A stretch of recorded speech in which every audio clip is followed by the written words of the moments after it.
Bab 1625. Ya, Bos Selatan ingin menempatkan garis keturunan kedua dalam kekuasaan.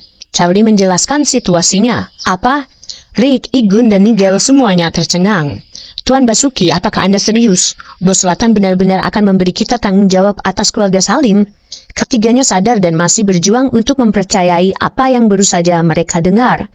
Keluarga Salim dipandang sebagai keluarga biasa dan di mata seseorang yang berpengaruh seperti Bos Selatan, mereka hampir tidak berarti. Jadi mereka tidak dapat memahami mengapa Bos Selatan akan membantu mereka dalam mengejar kekuasaan.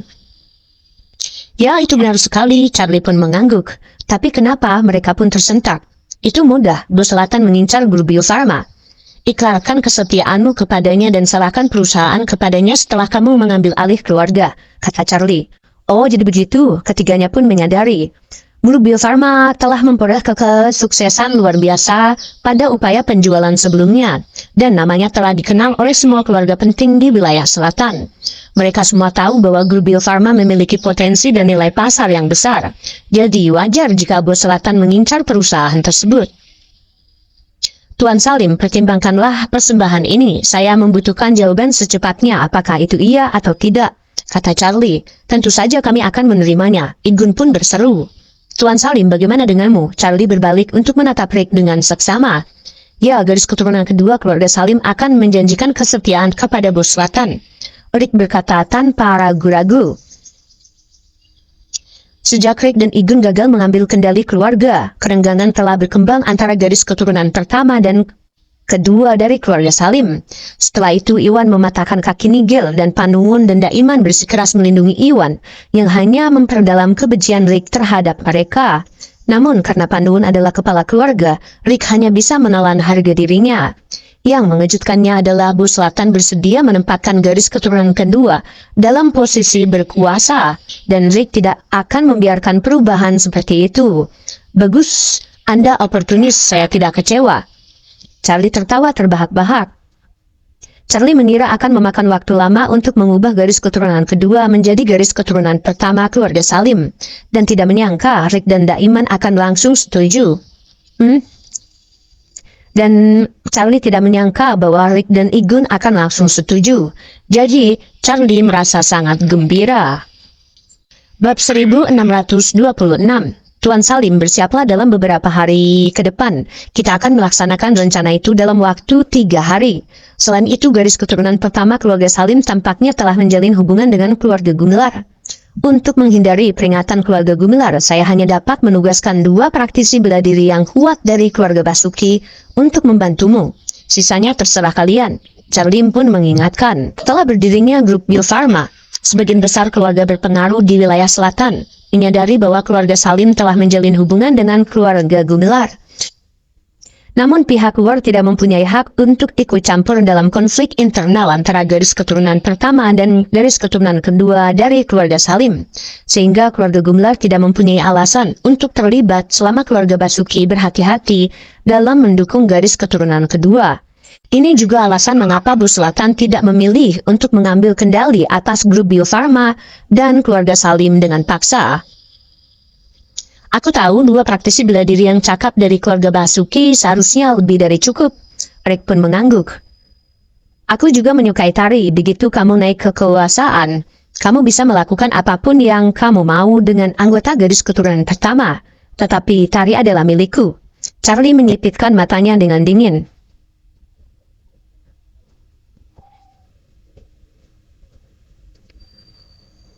Tentu itu bukan masalah.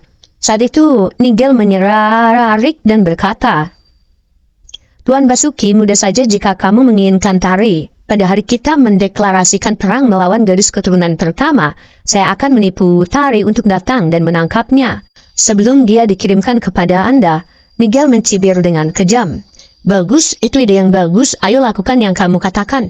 Charlie merasa termotivasi dan bertukar pandangan penuh pengertian dengan Nigel sebelum tertawa terbahak-bahak seolah kemenangan ada di depan mata.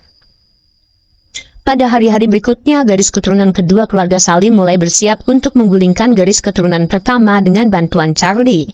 Sementara itu, Agus telah memenuhi janjinya kepada Iwan dan membeli perusahaan kosmetik atas nama Iwan sebelum berinvestasi di perusahaan tersebut atas nama Rizka. Sebagai imbalannya, Iwan menawarkan Rizka 20% saham perusahaan. Jelas terlihat bahwa Agus setuju untuk menjadi pemegang saham bukan demi keluarga Gumelar, tetapi demi masa depan Rizka. Grup Mustika Ratu adalah perusahaan kosmetik berskala kecil yang tidak begitu penting di mata keluarga Gumelar, dan Rizka baru saja pulih dari penyakitnya, jadi Agus melihatnya sebagai peluang baginya untuk mulai belajar menjalankan bisnis sendiri. Agus meninggalkan semua sahamnya atas nama Rizka yang akan menjadi mas kawinnya di masa depan ketika dia menikah. Dengan itu, Grup Mustika Ratu berhasil mendirikan cabang di wilayah selatan.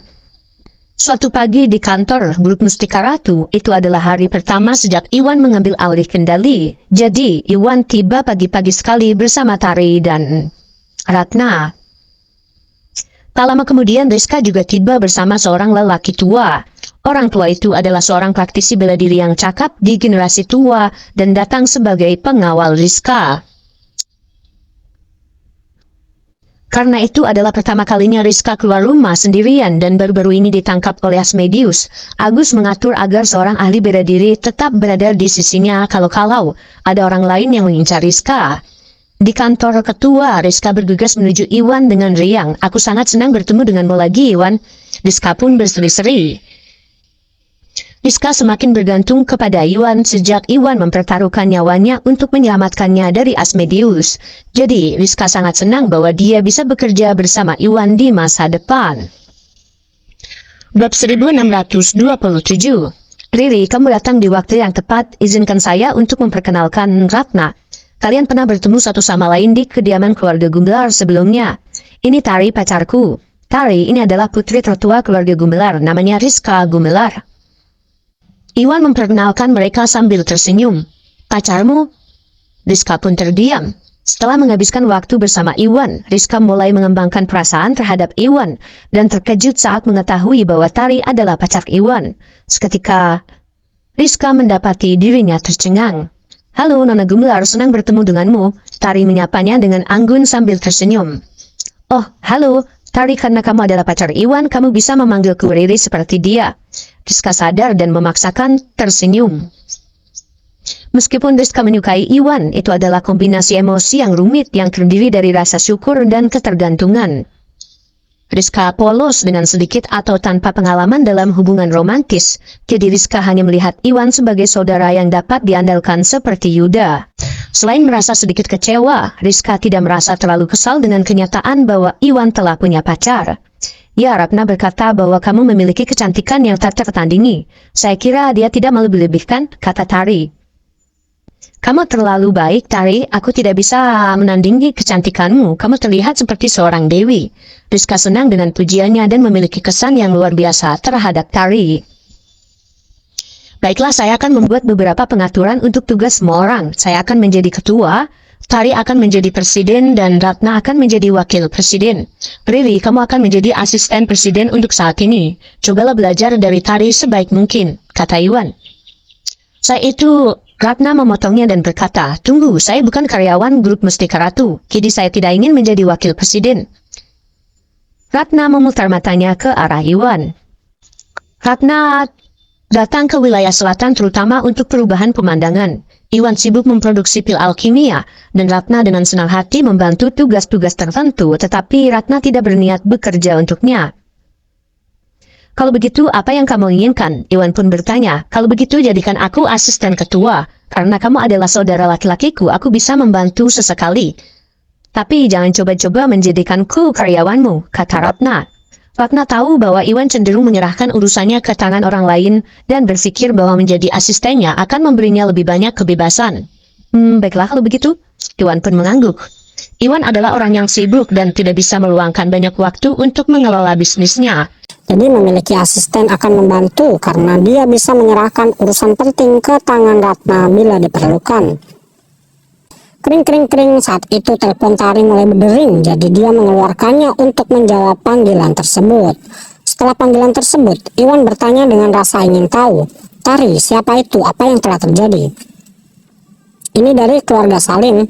Mereka bilang kakek ingin aku mampir ke kediaman keluarga Salim," kata Tari. "Bolehkah saya pergi ke kediaman keluarga Salim?" Tari pun bertanya kepada Iwan. Oh tentu silakan, kata Iwan tanpa ragu-ragu. Dengan itu Tari meninggalkan kantor dan berkendara menuju kediaman keluarga Salim sendirian.